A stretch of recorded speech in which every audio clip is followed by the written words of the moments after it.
Hey, this is Derek Cole and William Skipper with the Comfort Experts, and today we're talking about home heating and the different types of heat for your home. And in this area, southeastern North Carolina, we have split and package furnaces and heat pumps, and really the most popular is dual fuel. But William, before we get to that, what is the difference between a furnace and a heat pump?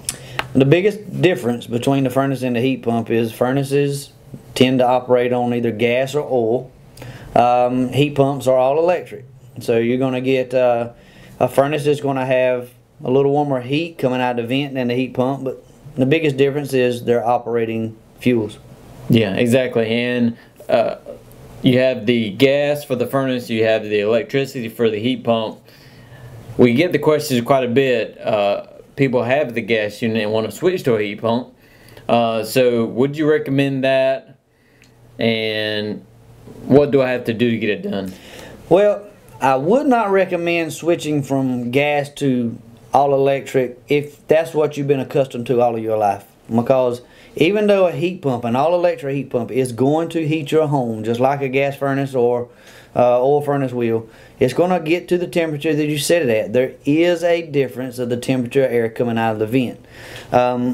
If you're used to that and you switch over and that heat pump starts blowing, it's going to feel like cold air or cool air, and we'll get some nuisance calls. Customers concerned about my heat pump's not heating, I get a cold air blow. Really and truly, it's not. It's just a little cooler than you're used to. We find older folks and people that are wanting to get away from the gas heat because of gas prices, LP gas prices, and go to all electric. And that, especially with the older group, that's really not a good idea, because as you get older, everybody knows as you get older you're going to get more sensitive to the cool air. And if we take a gas furnace or oil furnace out and put a heat pump in, then the cold air, the cold blow that we were just talking about, is exaggerated, because now they feel it a lot more than you normally would. If it is something that you truly want to do, you need to make sure that if I'm switching from my gas to my electric, that you've got enough power in the house to handle a heat pump. Most houses that were built 20, 30 years ago, most of them were built with a 100 amp service. And if you've got an electric dryer, an electric stove, and now you're going to add electric heat, you need to make sure that your power at your home is sufficient enough to handle the extra load that you're getting to add to it, because a heat pump itself most of the time will average somewhere between 80 and 90 amps of power that it is needed to operate. Now, if that can be fixed, if you truly want to do that, you can do an electrical upgrade and upgrade from 100 amp to 200 amp service. But what I would tell customers is, if you've had gas heat all your life and you want to switch out, let's switch out, but let's switch out to what you said just a few minutes ago, which is what we call a dual fuel system, which is your heat pump without auxiliary heaters. The only downfall to a heat pump in your home is I've got electric auxiliary heaters that come on to help that heat pump on those extremely cold nights when it's down 30, 20, 10, below 35 degrees.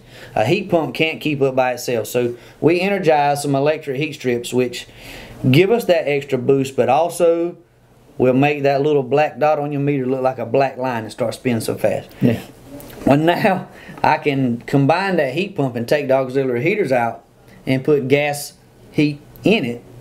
And now when my heat pump gets down to that temperature, to that crossover temperature, whatever we desire in that house, we recommend between 35 and 40 degrees. When it gets there, we'll shut the heat pump down and then we'll fire that gas furnace off. We've got that gas heat that everybody wants when it's real cold.